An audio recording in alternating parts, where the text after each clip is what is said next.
I have no idea. She still feels flying around.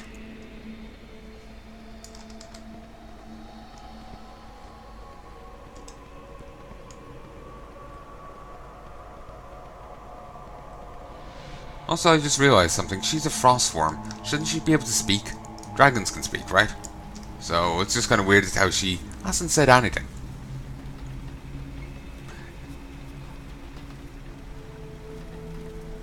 Whatever. Part of me just feels that sometimes Blizzard forgets that, you know, the dragons people use for mounts are still sentient, thinking, well, like, you know, human level intelligence kind of thing. They think, you know, it's like just flying horse. What do you require? But, bring me Yeti hearts, Shandalyn. Well, turns out he doesn't need the hearts anymore. Sorry about that. Wasn't too inconvenient. Deal's a deal, though, so here's your reward. You can go ahead and keep the Yeti hearts. I hear they hold excellent nutritional value, if you're into eating. Beware. That's the phrase they like to use here. It isn't. What is it? Just buy from you. Can't really buy much from you, can I?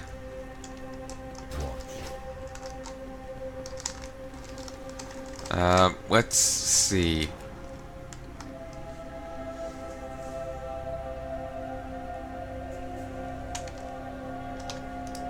Disenchanted.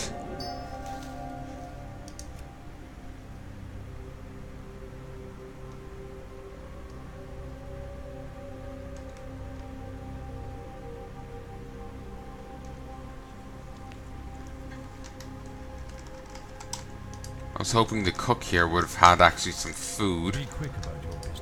but he doesn't. Farewell. Hello.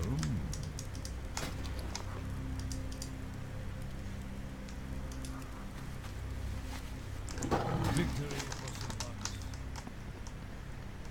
some Let's talk to you. Now you have it. South Shore Stout. Buy it from here. Let's just make sure dwarf mild, melon juice, moist cornbread, that, and that. Yeah, none of the actually important was sold. We'll grab some 20 sweet nectar. And grab 20 wild hog shanks. farewell. Okay, let's go and turn all of these in.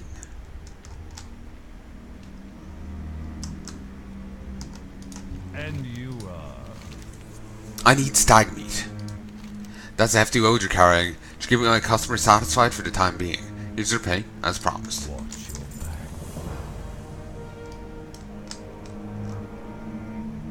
Okay, you can eat these. So it says tree in my bag. I'm gonna just look these up because I'm curious. Like I just didn't look like you could eat them because you know they don't say anything about. Yeah, I'm used to seeing, you know, that, you know. So stag, witch, W-I-C-H.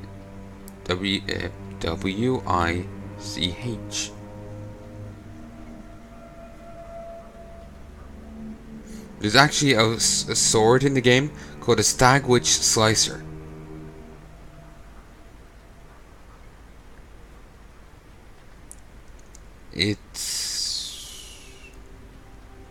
It's a reward from. It's actually a reward from this very quest, but I'm, you know, not the right class for it, so I don't get it.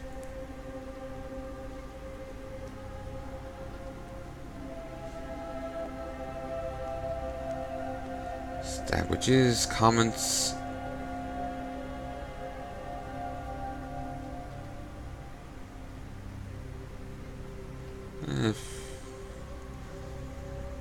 And there's no. I was just curious, seeing if there's any details on. Well, I had about them. People just making some jokes, and that's it, really. Some people sad that there isn't a recipe for them, and yeah, that's it. So, yeah, I'll stick it in my bank. Bring me Yeti heart, Shandalyn. There we go. Trust no one. And yep, put those on.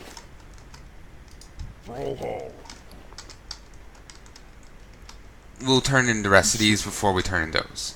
Oh, there's a book right up here.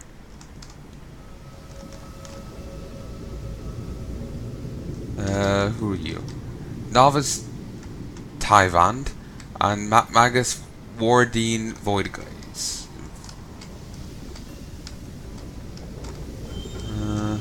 Nothing special here, as far as I can tell.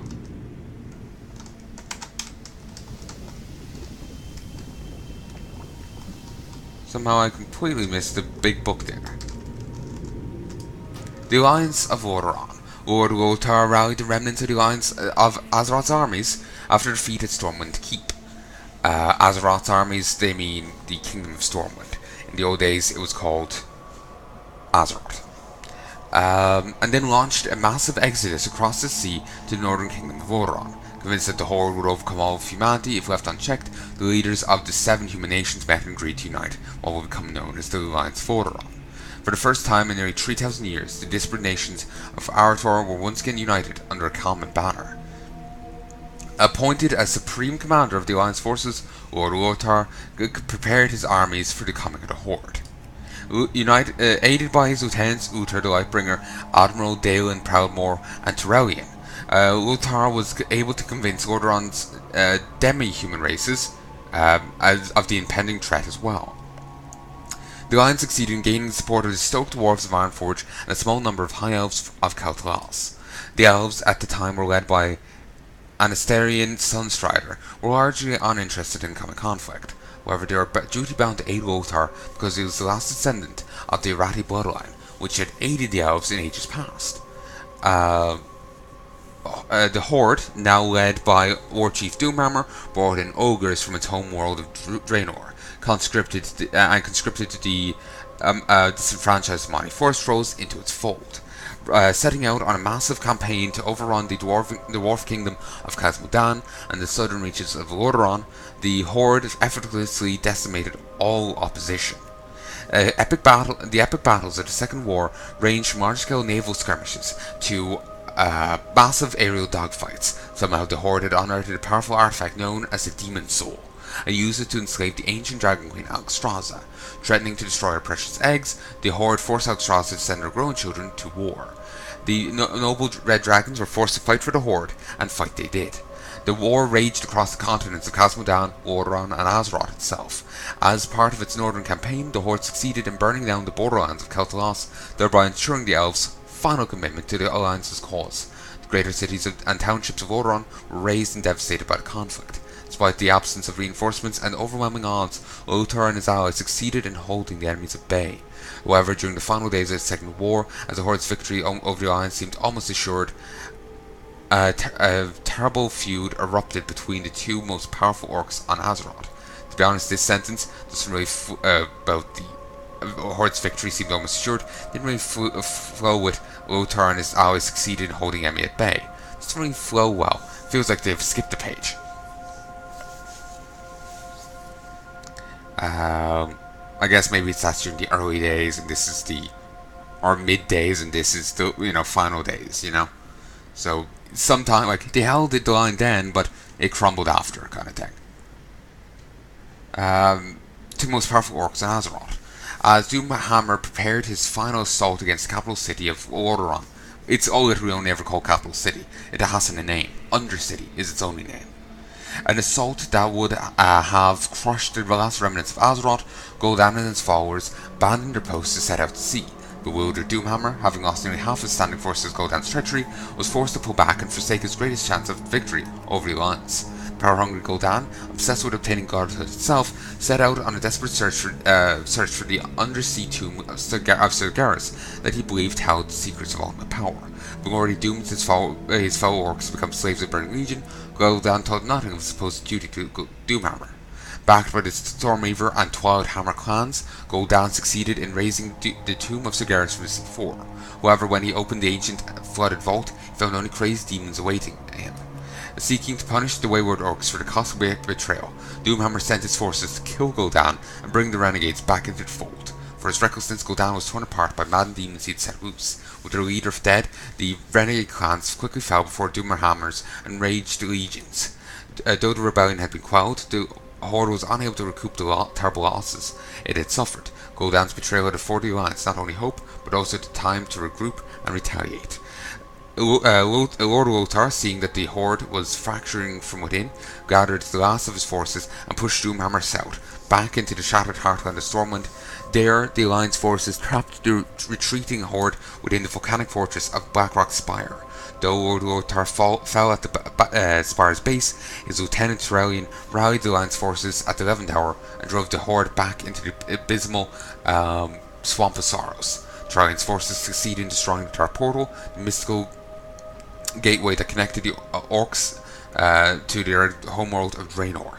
Cut off from their reinforcements and fractured by infighting, the Horde finally buckled upon itself and fell before the might of the Alliance. The scattered orcs were quickly rounded up and placed in determined camps. Though it seemed that the Horde had been defeated for good, some remained highly skeptical that peace would last. Khadgar, now an archmage of some renown, convinced the Alliance of High Command to build the fortress of Nethergard that would watch over the ruins of the Dark Portal and ensure that there would be no further invasions from Draenor.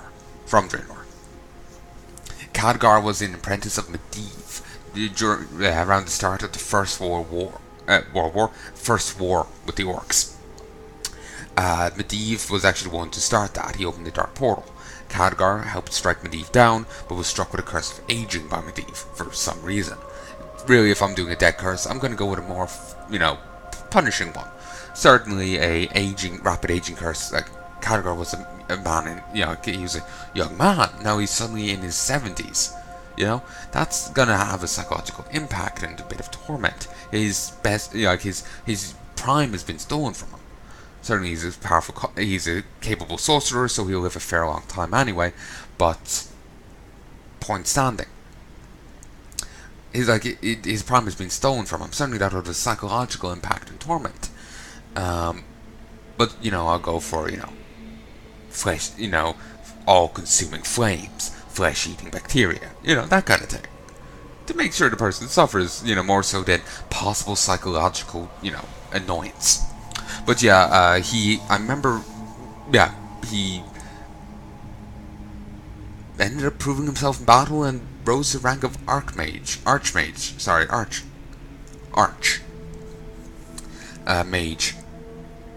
So yeah, well, maybe not proving himself in battle, proving himself within Kirin Tor in some way. Maybe he was in battle. I have no clue. I remember him doing an interrogation in some war I read. So yeah, I remember that. But anyway, I need to read more of the WoW lore books. Then I can tell ye about some more tidbits that I remember. Practically naked here, Shandalyn. Help me out, eh? Thank you, Shandalyn. Promise that this is the last time I take this gear off. Trust no one.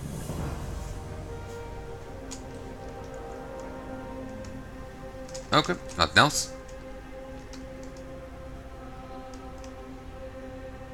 Well, we got certainly a fair bit of reading done here.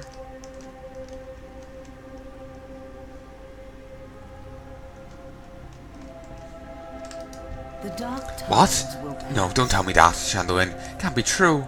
I would never. I won't give up Warlock. Just you wait and see. I'll save these fawns. Salama Ashalanore. Yes. Hello. So good to meet you. Time is of the essence. Advisor Dusking Dawn. Interesting name. Once more, this is true with you, we'll detonate the explosives. What? With the Stormpike forces maimed, the time has come for detonation. Dark Lady watching.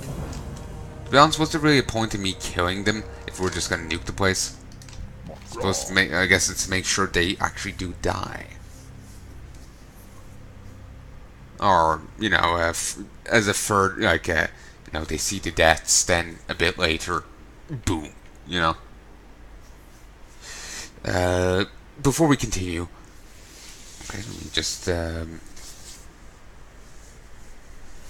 fix myself here so I can actually properly read. To be honest, it almost looks like there's a face there on his breastplate. That's because I think... Yeah, there is.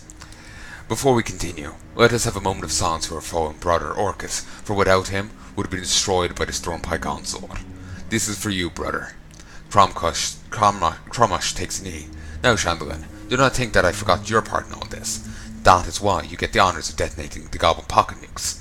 Are you ready? For the Horde! Be safe. Holy, what in the hell is this? You can defuse it right, Magruder. Magruder? Are you kidding me? Look at all this crap. There's like a million wires. I'm a 3-wire kind of guy. Run.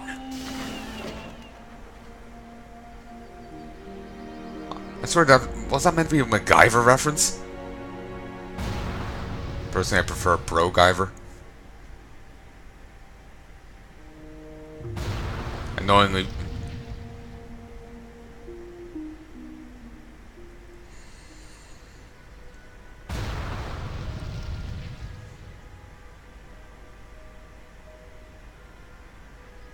I feel bad talking over that. That's why he just went quiet.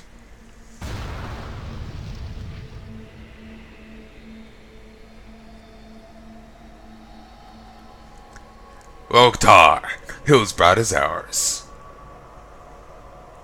A bro team where where I'm getting the joke from. They call him MacBrover, but I much prefer Bro-Gyver.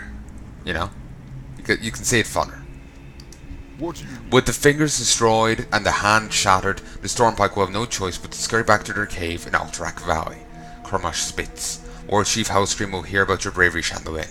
Rest assured that he will know of the Frostwolf clan's treason. Go forth to victory. We've got 7 succubus. Couldn't resist, could you? Wasn't there a /4? Phillip art. I can't wait to suck the juice out of your eyeballs. What the hell? The lines. The lines. I can't wait to suck the juice out of your eyeballs. Sounds hot. I don't care that much about romance.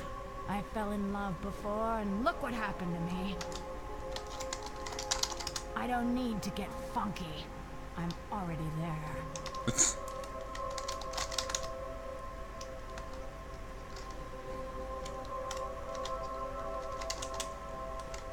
There's an emote you can do on succubi, and I swear they respond to it. I swear I remember hearing that they respond to it.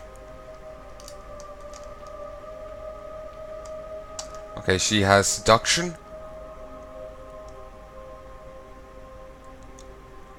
Which just disorientates target for 30 seconds, only on humanoids, and is broken on pain.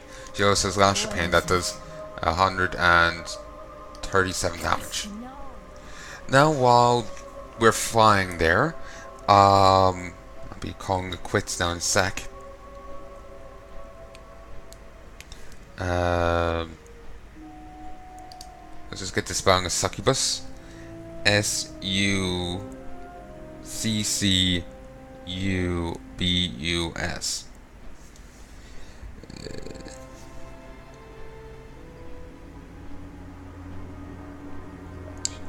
She can torture me anytime.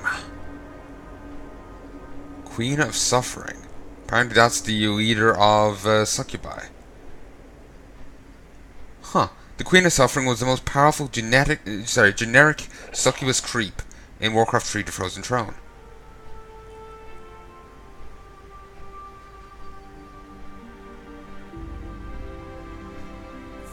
Didn't even realize she was in it. Maybe she was just in the editor, you know?